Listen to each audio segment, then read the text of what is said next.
በዚህ ቪዲዮ ሐሳብን መሬት ላይ ስለማውረድ ወይም ኤክስኪዩሽን እንወያያለን። ህይወታችሁን በተለያየ መንገድ ሊቀይርና ሊያሳድግ የሚችል ብዙ ሐሳብ ይዛችሁ ተግባር ላይ ግን ክፍተት ካለባችሁ እንዲሁም የተለያዩ ነገሮችን ጀምራችሁ ነገር ግን ከግብ ሳትደርሱ ነካክታችሁ የምትተው ከሆነ በዚህ ቪዲዮ የማነሳላችሁ 7 ወሳኝ ነጥቦች አሉ። ይሄንን ክፉ አመል አስወግዳችሁ የሚታይ ለውጥ ታመጣላችሁ። እናንተ ብቻ እስከ መጨረሻ ቪዲዮውን ማየታችሁን እርግጠኛ ሁኑ። ከዛ ባለፈ ደግሞ የፊታችን ሐሙስ መስከረም 29 ሁላችሁም ካላችሁበት ሆናችሁ በኦንላይን መከታተል የምትችሉት አንድ ነፃ ፕሮግራም አለ። ስለሱም በዝርዝር መጨረሻ ላይ ያነሳላችኋለሁ። በቀጥታ ወደ ተነሳንበት ሐሳብ እንሂድ። ሐሳባችሁን መሬት ላይ ለማውረድ የመጀመሪያው ነጥብ ያለፈውን መታረቅ ነው። ከዚህ በፊት የተለያዩ ሙከራዎችን ሞክራችሁ ይሆናል። የተለያዩ ቪዲዮዎችንም ደግሞ መፍትሄ ለማግኘት ሐሳባችሁን መሬት ላይ ለማውረድ ያግዘኛል ብላችሁ ተመልክታችሁ ይሆናል። ግን ያሰባችሁትን ያህል አጥጋቢ የሆነ ውጤት አግኝታችሁ ካልሆነ ያለፈውን ታረቁ። ይህንን ስላችሁ ታዲያ እኔ ከ5 ዓመት በላይ ፐርሰናል ዲቨሎፕመንት ላይ ሰርቻለሁ። ለማታውቁኝ ዳንኤል ወዳጆ ወይም ዳኒዲ ይባላለሁ። ስለዚህ በዚህ ውስጥ የተለያዩ ስትራቴጂዎችን ተመልክቻለሁ። ያንን ነው ማነሳላችሁ። ስለዚህ ከዚህ በፊት የሞከራችሁት ብዙ አይነት ሙከራ ሊኖር ይችላል። አዎ ያ ነገር አድክሟችሁ ይህንንም እንደ ተጨማሪ ቪዲዮ እያያችሁት ሊሆን ይችላል። ግድ የላችሁም። በዚህ ውስጥ መፍትሄ እንደምታገኙ አረጋግጥላችኋለሁ። ጋደም ብላችሁ እያያችሁት ከሆነ ግን ቀና በሉ እስቲ። ጎንበስ ካላችሁም ልክ እንደዛው ቀጥ። ናይስ። ወደ ሁለተኛው እንሂድ። ሁለተኛው የምትፈልጉትን ጻፉት። አዎ ጻፉት። ስለዚህ ቪዲዮን ፖዝ አድርጋችሁ እስክሪብቶና ወረቀት አዘጋጁ ማለት ነው። ግድ የላችሁም። እስካሁን ሞክራችሁ ሊሆን ይችላል። አሁን ግን አሪፍ መንገድ ነው ማሳያችሁ። ስለዚህ ወረቀትና እስክሪብቶ ቪዲዮን ፖዝ አድርጋችሁ እንዳዘጋጃችሁ አስቤ እንቀጥላለን ማለት ነው። ስለዚህ ያዘጋጃችሁት ወረቀት ላይ ምን ትጽፉልኛላችሁ? ለሁለት ከፍሉትና የግል እቅድና ከዛ ደግሞ በአጠገቡ ደግሞ ፕሮፌሽናል እቅድ ወይም የስራ እቅድ ብላችሁ መጻፍ ትችላላችሁ፣ ወይም ፍላጎት ብላችሁ መጻፍ ትችላላችሁ። ስለዚህ በዚህ በኩል የግል አለ፣ በዚህ በኩል ደግሞ የስራ አለ። ስለዚህ በሁለቱ ስር የምትፈልጉትን እንዲኖራችሁ የምትፈልጉትን ወይም በህይወታችሁ ልታሳኩት የምትፈልጉትን ነገር እንዳለ ጻፉት። በግል ውስጥ ለምሳሌ ጤናችሁን ማስተካከል ይሆናል። የግድ ግልጽ መሆን አይጠበቅበትም። እዚህ ደረጃ ላይ ግልጽ አታድርጉት። ግልጽ ማለት ይሄን ያህል ኪሎ በዚህ ጊዜ የሚለው አይደለም የምላችሁ። ዝም ብላችሁ ጻፉት የምትፈልጉትን። በጤና ይሆናል፣ በቤተሰብ ላይ ትዳር ላይም ክፍተት ካለ ያንን ነገር ማስተካከል ይሆናል። ረዥም ጊዜ በጣም ብዙ ጊዜ ሞክራችሁት እምቢ ያላችሁ ነገር ከቤተሰብ ጋር ያለ ግንኙነት ይሆናል። ብቻ መቀየር የምትፈልጉት የግል ጉዳይ መንፈሳዊ ህይወታችሁ ይሆናል፣ ጓደኝነት ላይ ሊሆን ይችላል። እሱን ጻፉት ፍላጎታችሁን። ልክ እንደዛው ደግሞ በስራ እቅድ በኩል ደግሞ የስራ እቅዳችሁን ተጨማሪ ቢዝነስ መጀመር ይሆናል፣ ገቢያችሁን ማሳደግ ይሆናል። የፈለጋችሁትን ነገር በዝርዝር ጻፉት። ወይም ደግሞ መማር የምትፈልጉት ራሳችሁን ማሳደግ ከፈለጋችሁ በስራው ዘርፍ መማር የምትፈልጉት ኮርስ ካለ ወይ ትምህርት ካለ ማወቅ የምትፈልጉት ነገር ካለ እዛ ጋር ጻፉት፣ በስራ እቅድ በኩል ማለት ነው። ስለዚህ በግል እቅድና በስራ እቅድ ውስጥ ጽፋችኋል ብዬ አስባለሁ። ካልበቃችሁ ደቂቃው አሁን ቪዲዮን ፖዝ አድርጋችሁ ይህንን መጻፋችሁን እርግጠኛ ሁኑ። በዝርዝር እንደፈለጋችሁ የሚመጣላችሁን የምታስቡትን እርግጠኛ ነኝ። ሀሳባችሁ ውስጥ ብዙ ነገር አለ፣ ስትጽፉት ግን ትንሽ ነው አይደል? ለዛ ነው ጻፉት ያልኳችሁ። ስለዚህ ጽፋችሁታል ብዬ አስባለሁ። ከጻፋችሁት ወደ ሶስተኛው እንሄዳለን ማለት ነው። ሶስተኛው መምረጥ ነው። ከ6 እስከ 12 ወር ውስጥ ልታሳኩት የምትችሉትን አንድ እቅድ ከሁለቱም ውስጥ ምረጡ። ያልኳችሁ ልታሳኩት የምትችሉትን ነው። ቻሌንጅ ሊያረጋችሁ ይችላል፣ ሊከብዳችሁ ይችላል። የሆነ ነገር ግን ሊሳካ ይችላል ብላችሁ የምታስቡትን አንድ እቅድ ነው የምትመርጡት። ትልቅ ራዕይ፣ ትልቅ እቅድም ካላችሁ ቻንክ አድርጋችሁ ወይም ደግሞ አሳንሳችሁ ወይም ከፋፍላችሁ በ6 እስከ 12 ወር ውስጥ ምን ሊሳካ ይችላል የሚለውን መያዝ ትችላላችሁ። ብቻ ከ6 እስከ 12 ወር ውስጥ ልታሳኩት የምትችሉት የግድ ትልቅ መሆን አይጠበቅበትም። ይህንን ስላችሁ በተለይ እዚህ ጊዜ ላይ ኤክስፔክቴሽናችን ከፍ ይላል። ይህንን ማድረግ ትችላለህ፣ ይህንን ማድረግ ትችላለህ ሲባል ከፍ ይልና በቃ ትልቅ ነገር ልናስቀምጥ እንችላለን። ማስገረም አይደለም፣ ራሳችንን ማስገረም፣ ሌሎችንም ማስገረም አይደለም። በቃ ሊሳካ የሚችል በተግባር የሚታይ ነገር ልታመጡት የምትችሉትን አንድ የሆነ በግል እቅድ በኩል እንዲሁም በስራ እቅድ በኩል ታስቀምጣላችሁ ማለት ነው። ስለዚህ ምረጧቸው። ስትመርጧቸው ከምክንያት አንጻር መለካት ትችላላችሁ። ብታሳኩት ምን ታገኛላችሁ? አንዱን የመረጣችሁትን እቅድ ጥሩ ነገር የምታገኙ ከሆነ ኦኬ ትክክለኛ ነው። ባታሳኩትስ ምን ታጣላችሁ? ምንም የማታጡ ከሆነ ስታገኙም ትንሽ ነገር ከሆነ ተዉት፣ ሌላ እቅድ አድርጉት። ስለዚህ በሁለቱ ምክንያት መምረጥ ትችላላችሁ። ባሳካው ምን አገኛለሁ? ካላሳካውትስ ምን ይቀርበኛል? በቃ ባይሳካስ ባይሆንስ ይሄ ነገር ምንም ችግር ከሌለው ትክክለኛ እቅድ አይደለም፣ ትቀይሩታላችሁ ማለት ነው። ስለዚህ ከሁለቱም አንዳንድ ምረጡ። ይህንን ስሏችሁ የምትተዉት ነገር ይኖራል። ምናልባት እዚህ ውስጥ እንዲያግዛችሁ ደግሞ አንዱን በማሳካታችሁ ሌላው ሊሳካ የሚችል ለምሳሌ በግል እቅድ በኩል አንድ ባህሪ ማስተካከል ሊሆን ይችላል። ንዴትን መቆጣጠር ይሆናል። ሰዎች 3 ወር ንዴት ላይ ሊሰሩ ይችላሉ፣ ትዕግስት ላይ ሊሰሩ ይችላሉ። ይሄንን በመስራቴ ውስጥ ግንኙነቴ በጣም ይስተካከላል፣ ቤተሰብ ላይ ያለኝ ነገር፣ ራሴ ላይ ጤናዬ ላይም ያለኝ ነገር፣ ለምሳሌ ንዴት ከሆነ በጤናዬ በጣም እጎዳለሁ በንዴት ምክንያት። ስለዚህ ንዴትን መቆጣጠር ትልቅ ግቤ ነው። በቃ ከ6 እስከ 12 ወር ውስጥ ትንሽ ትመስላለች አይደል? ትልቅ ለውጥ ግን ታመጣለች። ስለዚህ ካራክተርንም ማስቀመጥ ትችላላችሁ። በስራም በኩል መማር የምትፈልጉት ከሆነ የሆነ ነገር መስራት የምትፈልጉት ነገር ካለ ያንን ካሳካችሁት ሌሎቹ የሚሳኩ ይሆናሉ። ለምሳሌ ገቢ ማግኘት ከሆነ አንድ የሆነ ስራ ከጀመራችሁ ገቢ ይገኛል ማለት ነው። ስለዚህ ገቢ የሚለውን ሳይሆን ስራ መጀመሩን ይሆናል የምታቅዱት ማለት ነው። ስለዚህ ሊያሳካ ሌላውን ኮንሲደር ሊያደርግ የሚችል ነገር ወይም ሌላውን ሊያካትት የሚችል አንዳንድ እቅድ መምረጥ ትችላላችሁ። ስለዚህ አሁን 2 እቅድ መረጣችሁ። ከፈለጋችሁ ደግሞ የበለጠ ጥሩ ለማድረግ አንድ እቅድ ብቻ መምረጥ ትችላላችሁ። አንዱን ካሳካሁት ሌላውን መሳካት ይችላል። ታዲያ ይህንን ስላችሁ የምትችሉትን እቅድ ማለት ነው። ስለዚህ ልታሳኩት የምትችሉትን ከ6 እስከ 12 ወር ውስጥ ማለት ነው። ስለዚህ አንድ እቅድ መርጣችኋል ብዬ አስባለሁ። ከመረጣችሁ ደግሞ ወደ 4ኛው እንሄዳለን ማለት ነው። 4ኛው መሰናክልን ማስወገድ ነው። ከዚህ በፊት ይህንን እቅድ አስቀምጠው ከነበረ ያኔ መሰናክል የሆነብህ ነገር ጀምረው እንድታቆም ያደረገ ነገር ምንድን ነው? ከዚህ በኋላስ ምን ማድረግ ትችላለህ? ለአንቺም ልክ እንደዛው። ስለዚህ አንድ ምሳሌ ላንሳላችሁ። አንድ ገበሬ ዘር ከዘራ በኋላ ዝም ብሎ ችላ አይለውም እህሉን ደግሞ ተባይ እንዳያጠቃበት ይከላከለዋል። ከዛ በኋላ የዘራውን እንዲያጭድ ማለት ነው። ካልሆነ ግን የዘራውን ማጨድም አይችልም። ስለዚህ ልክ እናንተም እቅድ አስቀምጣችኋል። አሁን መሰናክል የሚሆንባችሁን ነገር መጠበቅ አለባችሁ፣ ወይ መከልከል አለባችሁ፣ ማስቆም አለባችሁ። ስለዚህ ምንድነው መሰናክል ሊሆንባችሁ የሚችል? ምናልባት ከዚህ በፊት ለሰው ማውራታችሁ ይሆን፣ ቀድማችሁ ማውራታችሁ፣ ወይ ብዙ መጠበቃችሁ ይሆን።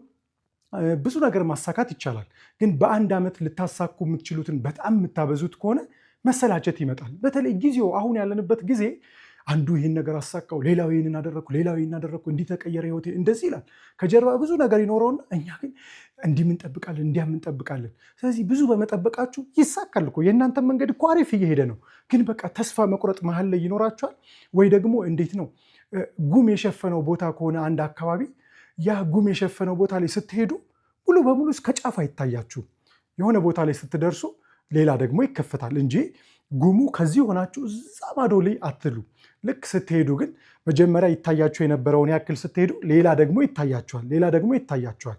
ህይወትም ልክ እንደዛ ነው። ጉሙ እስከሚታያችሁ ድረስ መሄድ ያስፈልጋል። ስለዚህ መሰላቸት እያጋጠማችሁ ከሆነ ሌላው ደግሞ አንድ ነገር ልንገራችሁ። በተለይ ልጅ እያለሁ ብዙ ነገሮችን እጀምርና አቆማለሁ እና እጀምራለሁ አቆማለሁ። ከዛ የሆነ ሰዓት ላይ በጣም ይሄ ነገር ሲሰለቻት የገዛ እናቴ ምን አለች ይመስላችሁ?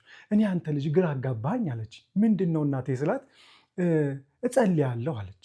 እና ስጸልይ በቃ ይሄ ልጅ ባርክለት እስቲ የያዘውን ነገር በቃ በረከት ስጠው እስቲ በቃ ይሄ ልጅ እኮ ባከነብኝ ብዬ እጸልያለሁ አለች። ከዛ ልክ ጸልዬ ዞር ስል አንተ ቦታ ቀይረሃል፣ ታዲያ ምኑን ይባርካ አለች። በጣም ነው የነካኝ። ስለዚህ እናንተም በረከትም ያለው በጽናት ነው። ስለዚህ ስትጸኑ ይባረካል እና አትንቀሽቀዡ ለማለት ነው። 5ኛው አዲስ ነገር መጨመር ነው። እስከ ዛሬ አድርገኸው የማታውቀው እቅድህን ለማሳካት ግን የሚያግዘ አዲስ ነገር ምን አለ? አንቺም ልክ እንደዛው። ስለዚህ የተወሰኑ ሀሳቦችን ልስጣችሁ። ስፖርት መስራት ከሆነ ከዚህ በፊት ስፖርት ለመስራት ስትሄድ መሰናክል የሚሆንብን ለሰዎች ማውራት ይሆናል፣ ጀምረ ብዙ መጠበቅ ይሆናል። እነዚህን ነገሮች እስከዛሬ መሰናክል ስለሆኑ ታስተካክላቸዋለህ ወይ ታስተካክያቸዋለሽ። ግን ሌላ ደግሞ አዲስ ነገር መጨመር ማለት ለምሳሌ አሰልጣኝ ቢኖር ወይ የሚያሳይሽ አጠገብሽ ያለ ሰው ቢኖር ያ ማለት የማይመለከተውን ሰው ማናገር አይደለም፣ የሚመለከተው በዛ ጉዳይ ላይ ጥሩ የሆነ አካባቢሽ ላይ ያንን ስፖርት የሚሰሩ ሰዎች አሉ፣ ልትሄጂ የምቻቸው ወይም ልታይ የምቻቸው የሆኑ ሰዎች አሉ። በቪዲዮም ሊሆን ይችላል ልታዩ የምችሉት ይሄ በስፖርት ነው። ስለዚህ የሚያሰለጥናችሁ ሰው፣ የሚያግዛችሁ ሰው፣ ያንን ነገር እንድታደርጉ ሪስፖንስብል የሚሆንላችሁም ሰው ሊሆን ይችላል። ይህንን ካላደረግኩኝ እንዲቀጣለሁ ብላችሁ ከሰዎች ጋርም ማስያዝም ሊሆን ይችላል። የተለያየ መንገድ ልትጠቀሙ ትችላላችሁ። ወይም የሚከታተላችሁ ሰው ማለት ነው። ያንን እቅድ እንደምታሳኩ የሚከታተላችሁ ሰው፣ ከእናንተ ውጭ የሆነ ሰው፣ የሚያያዝንላችሁ ሰው ሊሆን ይችላል። ብቻ የሆነ ክትትል የሚሰጣችሁ ሰው፣ ሜንቶርሺፕ ካስፈለጋችሁ ልክ እንደዛ ማለት ነው። ስለዚህ ያንን ነገር የበለጠ እንድታሳኩት ያደርጋችኋል። ይህንን ኮቺንግ በሚል ያዙት። ሌላኛው ደግሞ ኮሚኒቲ ማለት ልትቀላቀሉት የምትችሉት የሆነ ቡድን ካለ ወይም የሆኑ ሰዎች ካሉ፣ ስፖርት ከሆነ እንዳልኳችሁ፣ ትዳር ከሆነ የሆነ ቦታ ላይ የትዳር ትምህርት የሚሰጥበት፣ ስለ ትዳር የሚወያዩበት የምታውቁት ሰው ካለ፣ አሁን የትዳር ፕሮብለምም ከሆነ ለምሳሌ ከባለቤት ጋር መስማማት አቅቶ ከሆነ፣ ከባለቤትሽ ጋር መስማማት አቅቶች ከሆነ፣ ወይ የፍቅር ግንኙነት ችግር ከሆነ ይህንን ጉዳይ በማንበብ ቪዲዮ በማየት ኦኬ ማድረግ ይቻላል። የተለያዩ ነገሮች ይቻላሉ። ግን ሰዎች ጋር ብትሄጂ የሆነ ግሩፖች ካሉ፣ የግድ ስልጠና ብቻ አይደለም፣ ይሄ ኮሚኒቲ ነው ያልኩት እና እንደዛ ግሩፖች ካሉ ያ ነገር የሚደገፍበት ግሩፕ ማለት ነው። ያ እናንተ የምትፈልጉት ነገር የሚደገፍበት ግሩፕ ከሆነ የበለጠ ፑሽ ያደርጋቸዋል። ማንበብ ከሆነ መጀመር የምትፈልጉት የሆነ የአንባቢዎች ግሩፕ ቴሌግራም ቻናል ይሆናል፣ የሆነ ነገር ውስጥ ግቡ። ያ ኮሚኒቲ ይሰጣችኋል ማለት ነው። ሌላው ሰዎችን መከተል በሚል እንግዲህ በደንብ ሰፊ ቪዲዮ ሰርቻለሁ። እንዴት ህይወቴን ልቀይር በሚል አንድ ቪዲዮ ሰርቻለሁ። እዛ ቪዲዮ ላይ በደንብ ታዩታላችሁ።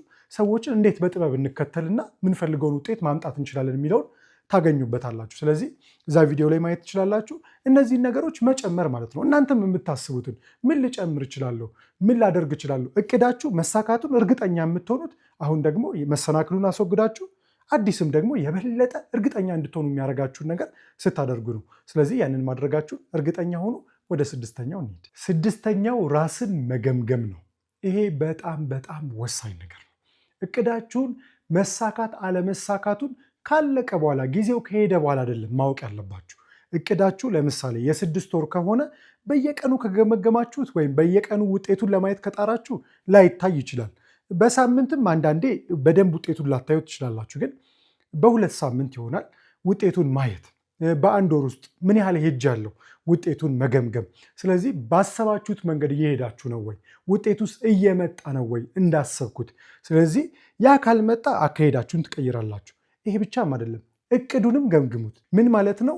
እቅዱ አሁንም ለእናንተ ዋጋ አለው ወይ? ምክንያቱም ምንም ምክንያት ሳይኖራችሁ ወይ የሆነ ነገር መጀመር አለብኝ ብላችሁ ጀምራችሁ ግን ከሆነ ሰዓት በኋላ እቅዱ ያን ያህል ዋጋ ያለው ካልሆነ ቶሎ እነዛ ከጻፋችኋችሁ ውስጥ መለስ ብላችሁ ሌላ እቅድ ልቀይሩ ትችላላችሁ። ስለዚህ እቅዱንም እስከ መቀየር ሊሆን ይችላል። በ2 ሳምንት ውስጥ በ1 ወር ውስጥ ትገመግሙትና አሁን አንደኛ ይህንን እቅድ የምር ማሳካት አለብኝ ወይ ብላችሁ ትገመግማላችሁ። ያ ማለት አሁን በዚህ ሰዓት እውነት ቅድሚያ ልሰጠው የሚገባ ነገር ነው፣ ሌላ ነገር እስከመጣ ወይም ሌላ ነገር እስካስፈለገ ልገመግሙ ትችላላችሁ ወይ ልታዩ ትችላላችሁ። ልክ እንደዛው እቅዱን አያችሁ፣ አካሄዱንም ታያላችሁ። አካሄዱን ትፈትሹና ኦኬ ምን መቀየር አለብኝ፣ አሁን አዲስ ነገር ምን መጨመር አለብኝ፣ ኦር በዚህ 2 ሳምንት ውስጥ ምንድነው መሰናክል የሆነብኝ ነገር፣ ያላስተዋልኩት ነገር የመጣብኝ ነገር ካለ ምን ልቀይር። በዚህ መንገድ ከሄዳችሁ እየገመገማችሁት ነው፣ በእርግጠኝነት ውጤት ላይ መድረስ ትችላላችሁ። ወይም ደግሞ 7ኛው ላይ እንሂድ። 7ኛው እንደ አዲስ መጀመር ነው። እንግዲህ የምትፈልገው ውጤት ከመጣ እሰየው፣ በጣም አሪፍ። 100% ደግሞ ከመጣ ዋው ደስ ይላል። ከጠበቅከውን በላይ ከሄድክ ናይስ። ታዲያ ግን በምትፈልገው ደረጃ ውጤት ካላገኘ ወይም ውጤቱ ከናካቴው ካልመጣ አሁን ምን ማድረግ ትችላለህ? እንደ አዲስ መጀመር። አንደኛ ያለፈውን መታረቅ ነው። ያለፈው ጥሩ ከሆነ ናይስ፣ እሱን ይዛችሁት ማሸነፍን ይዛችሁ አሁንም ትቀጥላላችሁ። ካልሆነ የሆነ ነገር ቅር ያሰኛችሁ ካለ ያለፈውን ትታረቃላችሁ። ሰሞ እንደ አዲስ የምትፈልጉትን ነገር ታስቀምጣላችሁ። ከዛ በኋላ ከ6 እስከ 12 ወር ውስጥ ልታሳኩት የምትችሉትን ነገር መሰናክል የሚሆንባችሁን አያችሁ። ከዚህ በፊት ልምድ አላችሁ። ልምድ የሌለው ሰው አይደላችሁም። የሆነ እቅድ ማስቀመጣችሁ ለእቅዱ መሰናክል የሚሆንን ነገር ማየት እንድትችሉ ያደርጋችኋል። ካልሆነ ግን መሰናክል ኖሮባችሁን ምን ሆኖ ይሁን ህይወታችሁ ለምን እንደዚህ እንደሆነ ለምን እንደዚህ አይነት ገንዘብ እንደምታገኙ ለምን ትዳራችሁ እንደሚበጠበጥ ምንም አታውቁም። ምንም ካለማወቅ መሰናክሉን ማወቅ የመሰለ ነገር የለም። ስለዚህ መሰናክሉን አወቃችሁ። ለምን? ልምድ አላችሁ ማለት ነው። የያዛችሁት፣ የጻፋችሁት፣ ያወቃችሁት ልምድ አለ። ከዛ አሁን ደግሞ ይስተካከላል። በጣም ህይወት እየተሻለ ልክ ጉሙ እስከሚታያችሁ ሂዱ ያልኳችሁ ለዚህ ነው። ጉሙ እስከሚታያችሁ ሄዳችሁ አይደለ?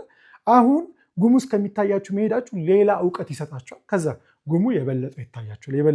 የሆነ ሰዓት ላይ ጉም ይጠፋል ማለት ነው። ህይወታችሁ ግልጽ ሆኖ የምትፈልጉበት መድረስ የምትመኙበት ቦታ ስትደርሱ ታገኙታላችሁ። ስለዚህ ያኔ መሰናክል የሆንባችሁን ታስወግዳላችሁ፣ አዲስ ነገር ትጨምራላችሁ። ከዛ አሁንም መገምገማችሁን ትቀጥላላችሁ። ውጤቱ ከመጣ ናይስ፣ ሁለተኛ ሶስተኛ እያለ እንሄዳለን። ካልመጣ ያለፈው እንታረቃለን። አሁን ደግሞ ብዙ ልምድ ይዘናል። መጽሐፋችን ደግሞ ኮምፕሌክስ በሆነ መንገድ እንዲሆኝ አልተሳካልኝም የሚል ማማረር ውስጥ አገቡ። መጽሐፋችሁ ሁሉ ነገር ሪከርድ ነው ወይም ታዩታላችሁ። ስለዚህ ኦኬ ትንሽ ነገር ከሆነ እቺን ብቀይራት ይመጣላችኋል ራሱ። ስለዚህ ህይወት በዛ መንገድ ሲመራ በብዙ መልኩ ስኬታማና ደስተኛ መሆን ትችላላችሁ ብዬ አስባለሁ። አሁን እንግዲህ መጨረሻ ላይ እነግራችኋለሁ እንዳልኳችሁ የፊታችን ሐሙስ መስከረም 29 በዚህ ጉዳይ ላይ የበለጠ ማብራሪያ የሚሰጣችሁ አንድ የኦንላይን ፕሮግራም ተዘጋጅቷል። ስለዚህ ይሄ ፕሮግራም በቴሌግራም ነው የሚካሄደው። ቻናል አስቀምጥላችኋለሁ፣ ከስር ዲስክሪፕሽኑ ላይ የሚቀመጥላችኋል።